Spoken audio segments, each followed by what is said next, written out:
A paz do Senhor, seja bem-vindo ao canal do professor Álvaro Bruno para mais uma videoaula, agora a lição número 9, de 31 de maio de 2020. Já deixa aqui embaixo o seu gostei, se inscreva no canal e compartilhe essa videoaula com outras pessoas para que elas também sejam abençoadas por Deus. Essa videoaula é das lições bíblicas da CPAD, segundo trimestre de 2020, é a lição dos jovens. O título é Os Gibeonitas enganam Josué.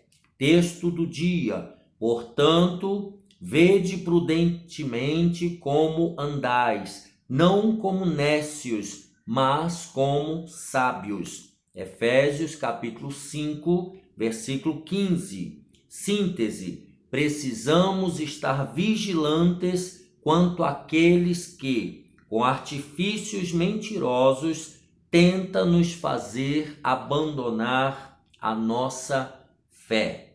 Os objetivos dessa lição: primeiro, conhecer os inimigos que se uniram contra o povo de Deus. Segundo objetivo, explicar a astúcia dos gibeonitas. Terceiro objetivo, expor como o juízo e a misericórdia de Deus atuaram no episódio dos gibeonitas. O texto bíblico se encontra em Josué, capítulo 9, do versículo 1 ao 6 e os versículos 15 e 16. E sucedeu que, ouvindo isso, todos os reis que estavam daquém do Jordão, nas montanhas e nas campinas e em toda a costa do grande mar e em frente do Líbano, os heteus e os amorreus e os cananeus e os ferezeus e os heveus e os jebuseus se ajuntaram eles de comum acordo para pelejar contra Josué e contra Israel. E os moradores de Gibeão, ouvindo o que Josué fizera com Jericó e com Ai, usaram também de astúcia, e foram e se fingiram embaixadores, e tomaram sacos velhos sobre os seus jumentos, e odres de vinhos velhos e rotos e remendados, e nos pés sapatos velhos e remendados, e vestes velhas sobre si, e todo o pão que traziam para o caminho era seco e bolorento. E vieram a Josué ao arraial, a Gilgal, e lhe disseram, a ele e aos homens de Israel: viemos de uma terra distante, fazei, pois, agora concerto conosco. E Josué fez paz com eles, e fez um concerto com eles, que lhes daria a vida. E os príncipes da congregação lhes prestaram juramento. E sucedeu que, ao fim de 3 dias, depois de fazerem concerto com eles, ouviram que eram seus vizinhos e que moravam no meio deles. O comentário na introdução assim diz: as notícias a respeito da vitória sobre Jericó e Ai espalharam-se rapidamente por todas as cidades-reinos vizinhas, motivo pelo qual os gibeonitas ficaram bastante preocupados. Sabiam que seriam os próximos a serem atacados pelo exército dos israelitas. O medo fez com que os gibeonitas desenvolvessem um plano ardiloso contra o povo de Deus. Eles se disfarçaram de embaixadores, advindos de um país distante, e de modo astuto convenceram Josué das vantagens de se fazer uma aliança com eles. Josué não consultou ao Senhor. Eu vou repetir essa frase. Josué não consultou ao Senhor antes de fazer uma aliança com os gibeonitas. e 3 dias depois descobriu que havia sido enganado, pois os supostos embaixadores eram, na verdade, integrantes de um povo inimigo e vizinho que estava em rota de colisão com o povo de Deus. Então, nessa introdução, nós vemos aqui que esse povo gibeonita ficaram preocupados porque seria a próxima cidade, o próximo povo a guerrear contra Israel, contra o exército de Israel. Então eles planejaram alguma coisa ardilosa, né, se disfarçando e como embaixadores. E aí essa frase que eu li, que Josué, o grande líder do povo de Israel, nesse momento ele não vigiou. Diz o texto que ele não consultou ao Senhor. Ele confiou na sua própria intuição e ele fez aquilo que ele achou que deveria fazer. E depois descobriu que fora enganado. Tópico número 1. Os inimigos se unem contra Israel. Subtópico 1. A inveja dos inimigos. O capítulo 9 do livro de Josué tem início com as notícias das vitórias dos hebreus sobre os habitantes daquela terra. Diante das vitórias do povo de Deus, os reis que estavam daquém do Jordão, citando aí o versículo 1, nas montanhas e nas campinas e em toda a costa do grande mar, conforme nós já lemos, se uniram para combater os hebreus. Interessante perceber que, de acordo com a história, aqueles povos não eram unidos. Antes, pelo contrário, frequentemente havia guerra entre eles. Por isso, muitas de suas cidades eram verdadeiras fortalezas, como disseram os espias enviados por Moisés 38 anos antes. Mas agora, quando a bênção de Deus prometida aos patriarcas estava para chegar, um levante organizado ameaça a marcha triunfal do povo do Senhor.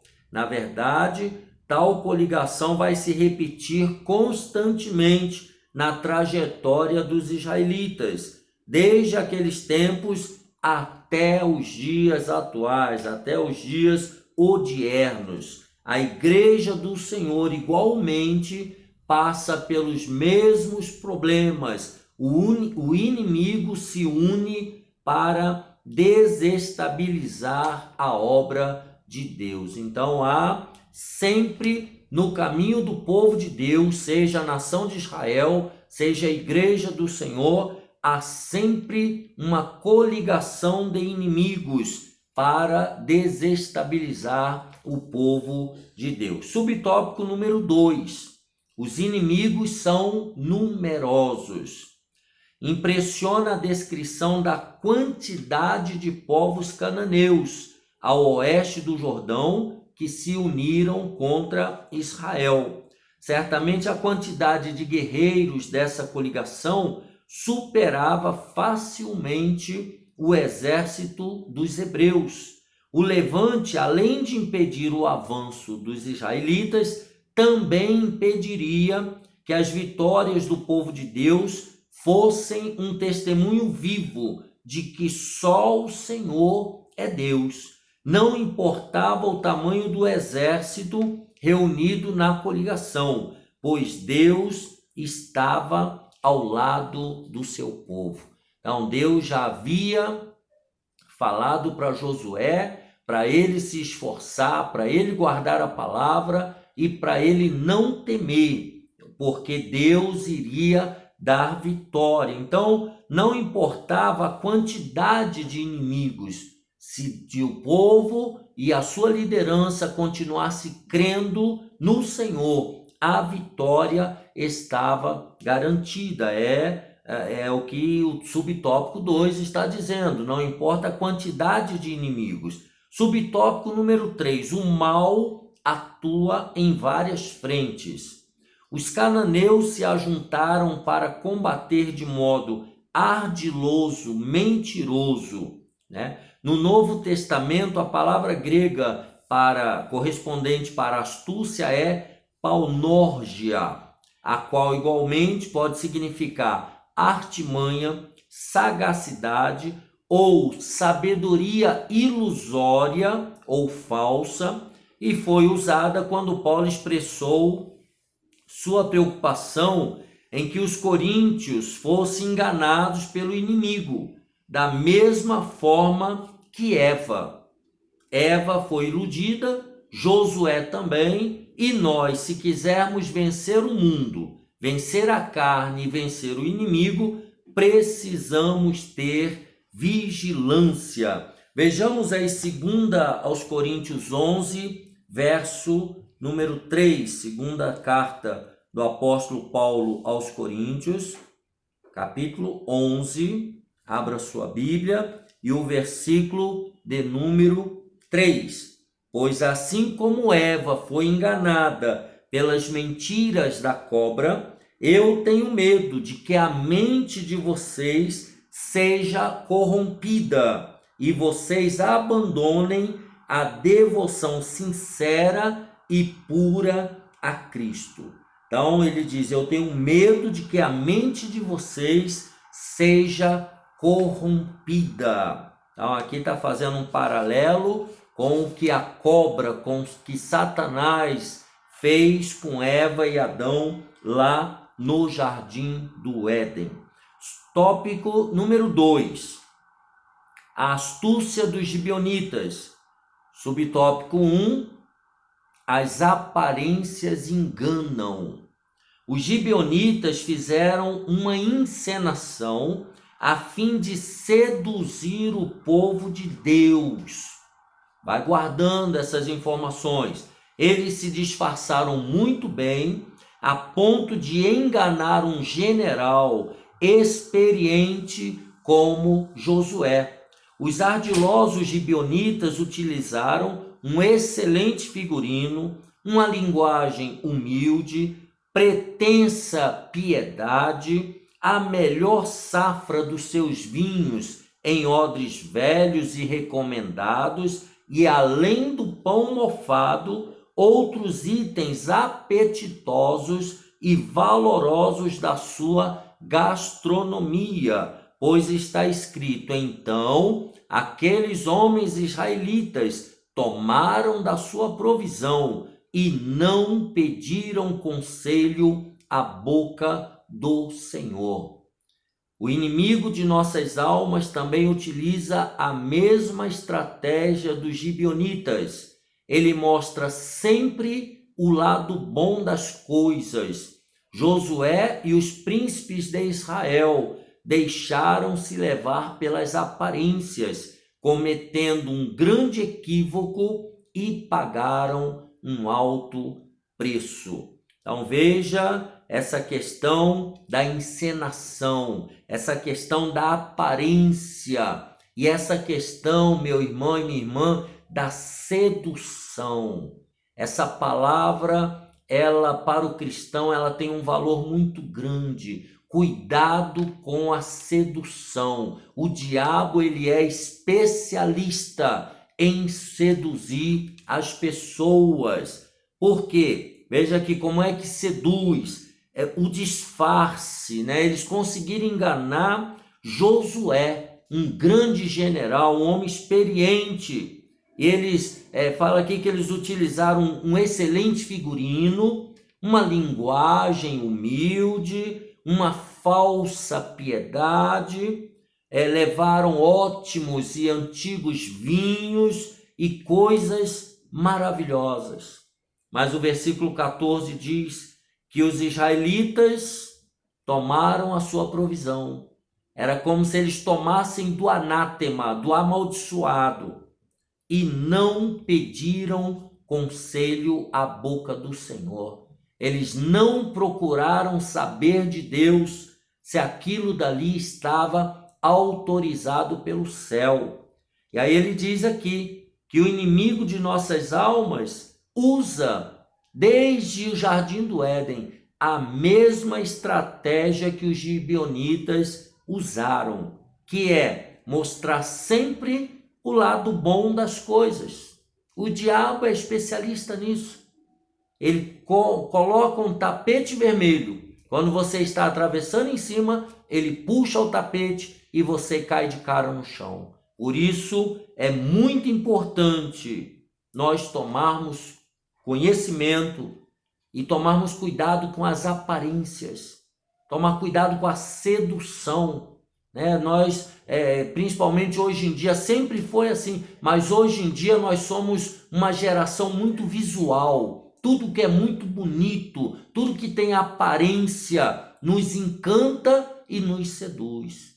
Mas nós somos crentes espirituais, precisamos pedir a Deus discernimento espiritual. Nós precisamos olhar com o olhar de Deus e somente o Espírito Santo pode nos ajudar a ter discernimento espiritual. Subtópico número 2, a armadilha é descoberta.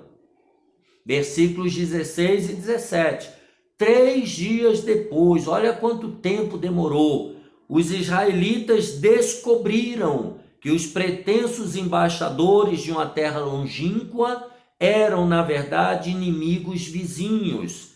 Desolado, o povo reclamou contra os príncipes da congregação. Está no versículo 18. Entretanto, diferentemente dos outros episódios de murmuração no ministério de Moisés, Deus aqui não ficou irado, porque a indignação era justa. O princípio da autoridade e submissão estabelece o respeito incondicional à liderança, desde que essa se conduza no centro da vontade do Senhor. Neste caso, há um texto que sintetiza a causa do problema criado pelos líderes. Não foi criado pelo povo, diferente da família de Acã, que envolveu todo o povo. Aqui não, aqui foi a liderança que falhou. E aí diz o versículo 14, que a liderança, os líderes, não pediram conselho ao Senhor. Por isso Deus não pesou a mão sobre toda a nação, porque aqui foi um erro da autoridade. E ele diz aqui que o princípio da autoridade e submissão se estabelece o respeito incondicional à liderança, desde que essa liderança se conduza no centro da vontade do Senhor. Então nós devemos toda a nossa reverência, respeito e consideração às nossas lideranças, desde que eles estejam no centro da vontade de Deus, estejam caminhando de acordo com a palavra de Deus. Subtópico número 3, a manutenção da aliança. Josué e os príncipes da congregação, mesmo diante da ferrenha crítica do povo, não mudaram os termos da convenção de paz. Os líderes, Josué e os príncipes, fizeram um pacto de paz, um concerto de paz com os gibeonitas. Então eles não podiam quebrar essa aliança. Afinal, é pecado usar o nome do Senhor em vão. Mais tarde, em 2 Samuel, capítulo 21 e 2, vemos que Saul, o primeiro rei de Israel, quebrou essa aliança firmada no tempo de Josué, o que trouxe sérios infortúnios a Israel, até que a devida reparação foi feita aos gibeonitas. Infelizmente, nós, quantas vezes nos comprometemos a realizar algo perante o Senhor e simplesmente esquecemos. Ocorre que o Todo-Poderoso não se esquece. Ele aguarda de nós o cumprimento das alianças firmadas. Em nossos dias, por exemplo, a aliança do casamento tem sido frequentemente vilipendiada. não é, pois, sem causa que Deus disse que odeia o divórcio. Malaquias capítulo 2, versículo 13 e 14. As pessoas daquela época do profeta Malaquias, né, as lideranças, eles manipularam o divórcio, eles simplesmente mandavam as mulheres embora por causa de qualquer motivo, por causa de qualquer defeito, por causa de qualquer problema, e eles não davam a carta de divórcio, eles não davam um documento para que aquela mulher tivesse uma vida normal, pudesse casar de novo, constituir outra família. Então havia nessa época a banalização do casamento, e isso nos nossos tempos também é muito visível. O índice de separação por qualquer motivo banal, as pessoas não toleram mais umas às outras, elas pedem o divórcio, elas abandonam a casa, abandonam filhos, abandonam família, destroem famílias porque elas acham que têm direito a ser feliz. E quando elas casaram, elas queriam ser felizes, então agora elas não querem mais continuar casadas. Então, hoje também, muitos crentes, muitos de nós estamos quebrando a aliança com Deus, quebrando os votos com Deus, os votos com a família, os votos matrimoniais, os votos com os filhos, os votos com Deus, tudo aquilo que Deus aprova e você quebra, você está destruindo um pacto com o Senhor. É isso que ele está falando aqui nesse tópico e deu o exemplo do divórcio. Tópico número 3, uma história de juízo e misericórdia. Os gibeonitas são punidos, subtópico 1, versículos 19 e 20.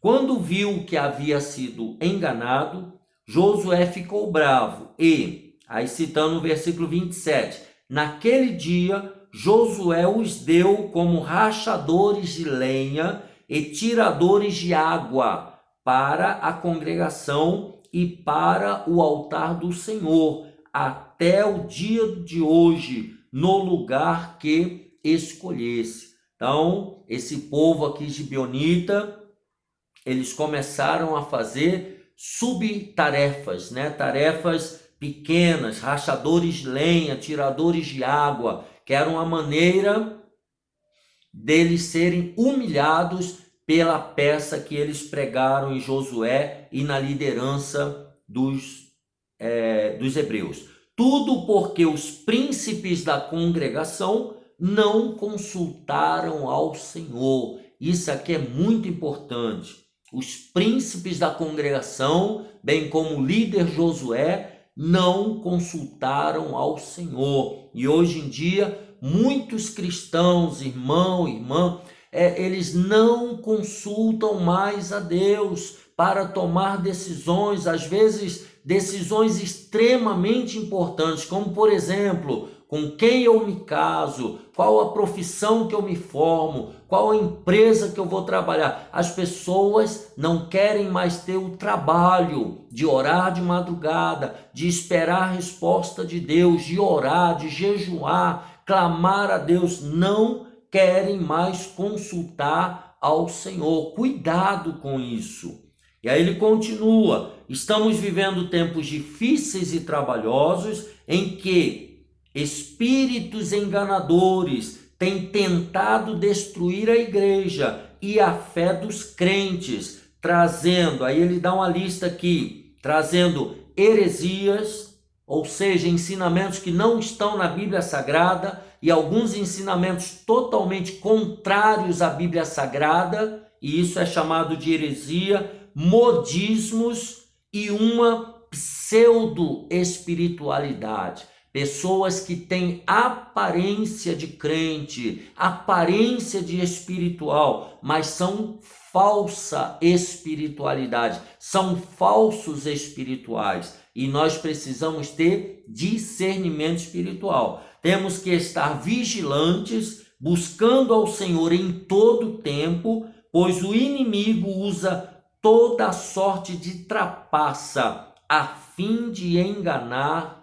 o povo de Deus. Em Tito, eu vou ler na Bíblia de Estudo Pentecostal, a melhor Bíblia do Brasil. Eu vou ler na carta do apóstolo Paulo a Tito capítulo 1 e o versículo 16. Eu já disse que eu estou lendo na Bíblia de Estudo Pentecostal, a melhor Bíblia do Brasil. Versículo 16 está escrito assim: confessam que conhecem a Deus, mas negam-no com as obras, sendo abomináveis e desobedientes e reprovados para toda boa obra. São falsos cristãos, são pessoas que as obras delas negam que elas sejam realmente cristãs.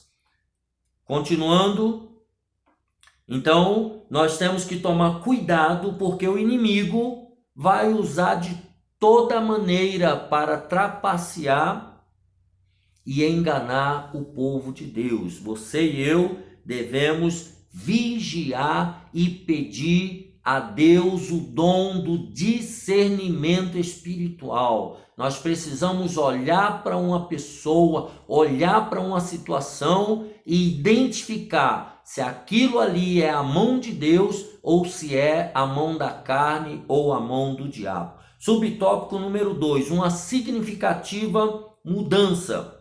Os príncipes, diante da descoberta do engano, sugeriram que os gibeonitas fossem escravos de toda a congregação. Mas Josué fez uma significativa alteração e tornou-os escravos do santuário de Deus. Versículo 23. Assim, Josué curiosamente os puniu e ao mesmo tempo também os abençoou, pois uma maldição não cai sobre quem não merece. Então, Josué, ao mesmo tempo que puniu, colocando eles para serem escravos, colocaram eles para serem escravos do altar de Deus, do santuário de Deus. Talvez assim eles se convertessem ao Senhor. A justiça de Deus atua sempre em favor daqueles que estão arrependidos, como neste caso, os gibeonitas. Eles queriam preservar a própria vida, era alguma coisa justa, eles estavam lutando para continuarem vivos, mas não sabiam como fazer tal coisa de modo correto, até porque eles não conheciam a lei de Deus. Por isso elaboraram um plano doloso e mentiroso. Mesmo com o erro, Deus teve misericórdia deles. Então aqui nós temos o castigo e a misericórdia de Deus. Pessoas que agem na ignorância, mas Deus conhece o coração e se a pessoa se arrepende, a pessoa alcança a bondade de Deus. É isso que ele está falando nesse tópico aqui. Então houve uma significativa mudança. E o subtópico número 3, estamos caminhando para o final, bênção no lugar de maldição. Versículo 23. Talvez a postura humilde dos gibeonitas tocou o coração do Eterno, o coração de Deus. Sendo destacados para o serviço perpétuo na casa de Deus, o Senhor os abençoou e eles se tornaram participantes de alguns direitos usufruídos pela casa de Levi. Assim, os gibeonitas se transformaram em uma bênção para Israel. Veja, um povo que ia ser destruído, um povo que usou de trapaça para continuar sobrevivendo e depois tornou-se escravo no santuário de Deus, que foi a punição que eles receberam, e agora eles se transformaram de maldição em bênção para o povo de Israel. Que coisa maravilhosa, né? Prova disso é que no tempo de Samuel, a arca do concerto ficou durante décadas na cidade gibeonita de Kiriat Jearim. Isso está em 1 Samuel 7 versículo 1 e 2, nós podemos ler rapidamente, acho que estamos no nosso tempo. 1 Samuel 7, se você puder abrir a sua Bíblia, primeiro livro de Samuel, capítulo 7, está falando da Arca do Senhor. 1 Samuel 7, versículo 1 e 2, estou lendo na Bíblia de Estudo Pentecostal. Então vieram os homens de Quiriate Jearim e levaram a Arca do Senhor e a trouxeram à casa de Abinadab, no outeiro, e consagraram Eleazar, seu filho, para que guardasse a Arca do Senhor. E sucedeu que, desde aquele dia, a arca ficou em Quiriate Jeazim, e tantos dias se passaram que chegaram até 20 anos, e lamentava toda a casa de Israel após o Senhor. Então veja que essa nação dos gibeonitas se tornaram uma bênção para Israel. E no templo de Salomão, o tabernáculo foi armado em Gibeão, segundo Crônicas, capítulo 1, versículo 3. Posteriormente, eles foram chamados de Netineus, segundo a revista corrigida, ou servos do templo, segundo a revista Almeida, revisada e atualizada, ou Netinis, auxiliando os levitas, e estavam entre os primeiros exilados que voltaram da Babilônia sobre a liderança de Zorobabel. Primeiro livro de Crônicas, capítulo 9, verso 2. Apesar de não serem descendentes de Abraão, puderam ajudar na reconstrução dos muros de Jerusalém. Neemias capítulo 3 e 7. Aprendemos com tal episódio que misericórdia divina triunfa no juízo. Então, às vezes, Deus vai castigar, mas se a pessoa se arrepende e passa a praticar obras de justiça, então a misericórdia de Deus cobre o juízo de Deus. Aqui na conclusão, então, a história dos gibeonitas nos ensina importantes lições. Uma delas é que jamais devemos tomar qualquer atitude sem antes consultar ao Senhor.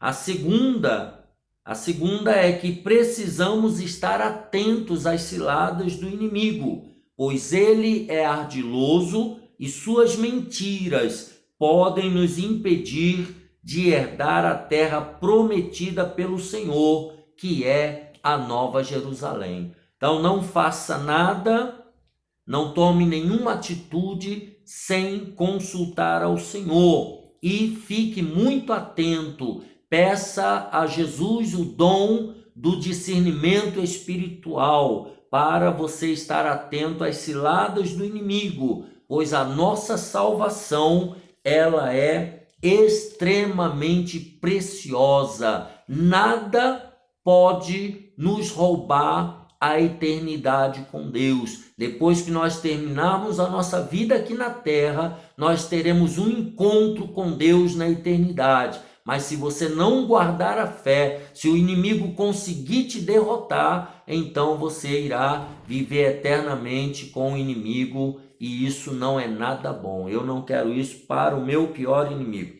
Então aqui nós terminamos a lição número 9, os gibeonitas enganam Josué. Que Deus te abençoe e te guarde, que Deus te dê uma boa aula. Não se esqueça de se inscrever aqui no canal, veja os demais vídeos e ore por nós, e nós também estaremos orando por você. Um abraço apertado, a paz do Senhor.